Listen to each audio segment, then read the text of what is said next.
I'm Andrew. I'm here with my wife Owen and son Angus. Angus is here for reflux, and he's staying here all week.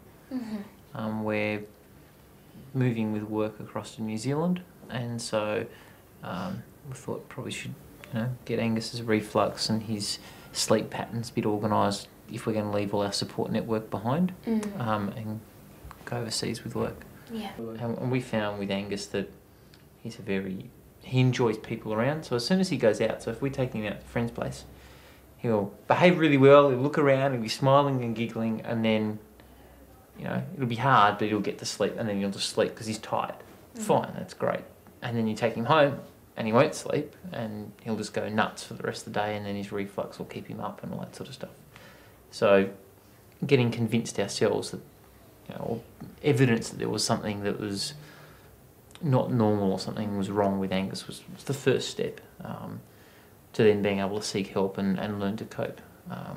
My wife's a preschool teacher, she's trained, so we kind of had done a lot of the right stuff. We've got a lot of friends who'd been to Karitani or Tresiddian, so we're going through and doing a lot of the techniques, and it wasn't working, and that was the thing I guess that we found very frustrating was so, you spend some time, there's some medical issues, you get them resolved, and then you go back through the process, and I guess you just need to be encouraged.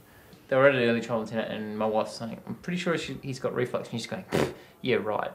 I went in after one of them, and Owen fed him half an hour earlier so the symptoms would come at the right time, and he sat down and he started screaming. She went, just pick him up, and he stopped as soon as he picked up, put him back down, screaming, put him back up, and put in a dummy, and he goes, and you can hear it, and she goes, yeah, you've got reflux, and we're going, 4 weeks we've been saying that. Yeah. I've been more concerned that my wife will struggle than, different people cope in different ways. Yeah. And I look at who's really got the big pressure and involvement, and I would certainly say that my wife's got a lot more, has a lot more burden than I do. And so recognising that and trying to be supportive in that environment's been something important to me.